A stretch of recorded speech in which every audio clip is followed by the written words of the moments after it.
Today I've come to the Pera Business Park in Melton, and I'm in the office of Nicola Magrath. And she's a solicitor with Andrew Isaacs Law. So hello Nicola, good to have you on the programme again. And we've got a number of questions which have cropped up, legal matters, because you specialise in family law. And I wonder if you could answer these questions for us. And the first one is, I'm separating from my partner, but we're not married. What will happen to the family home? Now, this is a situation which is happening increasingly often. So could you give us some advice, Nicola?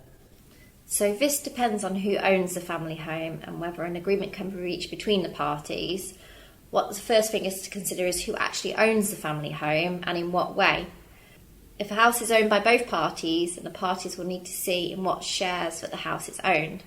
This can usually be found on the official copies of the register or the TR1 form. So if the house is jointly owned, then it may need to be sold and the proceeds split between the parties, or one of the parties might want to buy the other one out of the property. But it's important to note that if the house is jointly owned, that the house cannot be sold without an agreement of both parties or without a court order with an order for sale. If only one of the parties owns the home, then the house belongs to them. And if you're not married, then you don't have a legal right automatically to remain in that property if you don't own it.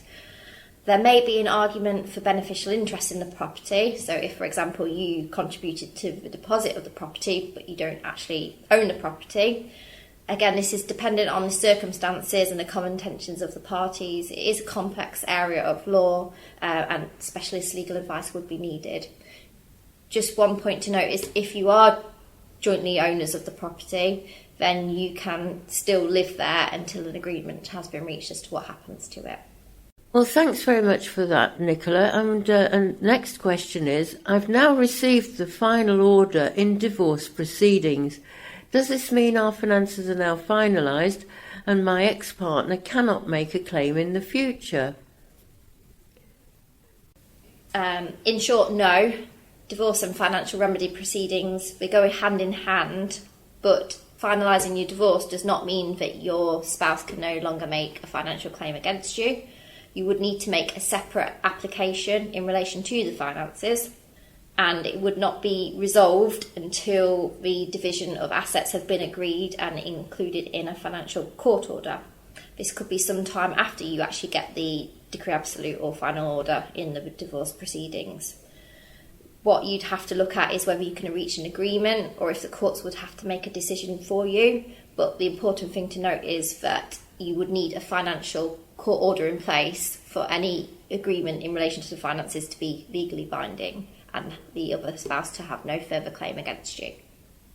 So if, for instance, a father is paying maintenance for his children and then he has a boost in his earnings or he comes into some extra money, can the amount paid be altered?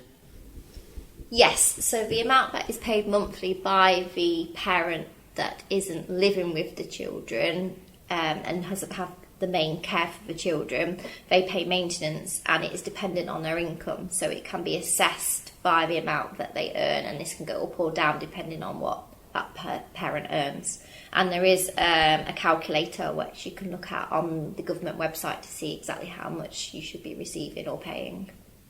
So thanks very much for that, Nicola. And the next question is, will my spouse be able to make a claim on my pension if we were to divorce? Because some couples now of quite a mature age are getting divorced as well as younger people. Could you tell us what would happen in that circumstance?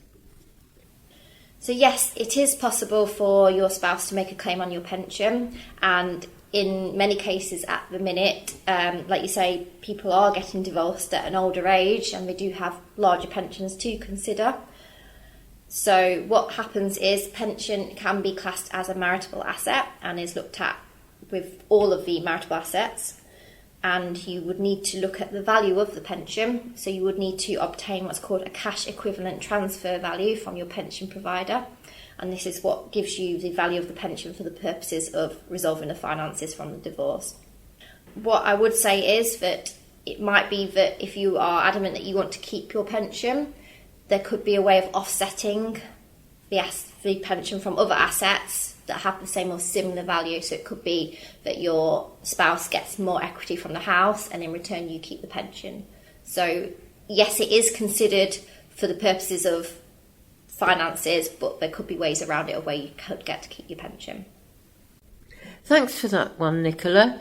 Well, property doesn't always just include personal items and the family home. Some people have got businesses. And we've got a question here. I'm getting divorced. Can my ex-partner take half of my business? So businesses would be considered within the marital assets. There may be certain situations where you could say it is non-matrimonial, but this is very dependent on the circumstances of the case. But if you have a business and you are married, then the starting point is it is considered within the marital assets, and the starting point is 50-50 of all those assets. But again, you look at the needs of the parties, the circumstances of the case, to see whether that sharing principle should be altered, and also if there's any way of the business being kept by one party and then the other party having another part, a larger part of an asset. Sometimes couples get divorced, but they still carry on running a business together. Yes, this can happen. Sometimes if the divorce is amicable and they still want to remain in business and it works for the parties involved, this is achievable. Sometimes it would cost more for the business to be transferred, the shares of the parties to be transferred, than it would to keep their shareholdings as they are. So that is a possibility. What I would say as well about businesses is that if one of the spouse has nothing to do with the business, or the business was acquired prior to the marriage, then these are sort of arguments that you could use to argue as non-matrimonial. But again, it depends on the needs of the parties, the length of the marriage and other circumstances as to whether this would apply or not. Yes, that's very useful information, Nicola. And we have another question now. With the credit crunch, a lot of people are running up credit card debt. Now, we've got a question. If you find that your spouse has run up credit card debt and you're getting divorced, are they responsible for this? So this depends when the debt was incurred and what the debt was for. As confirmed, the starting point when dividing the finances is 50-50, and that means that both assets and liabilities are taken into account in this way. So generally, they're joint, regardless of who the debt actually belongs to, and the starting point is that it goes into the matrimonial pot. If the debt was accrued outside of the marriage, then it could be considered matrimonial, but it depends on the circumstances of the case. So, for example, if your spouse has run up store cards buying items for themselves, then you could maybe use that as an argument of being non-matrimonial. However, if they've used a store card to buy clothing for the children, electrical goods for the houses, things like that, then arguably that would be a matrimonial debt. But again, as confirmed, the starting point is equality. And we have one more question for you, Nicola. My son is getting a divorce. How do I get the money back that I paid for his house? Because with the house prices rising, increasingly young people are relying on the bank of mum and dad. What happens if the child gets a divorce? So the first thing to consider is whether there was a written agreement in place for the money to be repaid. If not, there are two ways that you could argue that the money should be returned, but again, there is no guarantee. It depends on what's agreed or what the court decides. So the first argument could be that the monies advanced could be treated as contribution within financial proceedings, and this is where one party has contributed more than the other party. These arguments are more carry more weight in shorter marriages than they do longer marriages. But it needs to be understood that the most important considerations by the courts when deciding whether contribution is a factor is the needs of the parties. So if the needs outweigh the available assets, in the circumstances, contribution could have very little effect on the eventual outcome. Another argument could be whether the money could be treated as a soft loan to the parties. and these soft loans are monies owed to family and friends.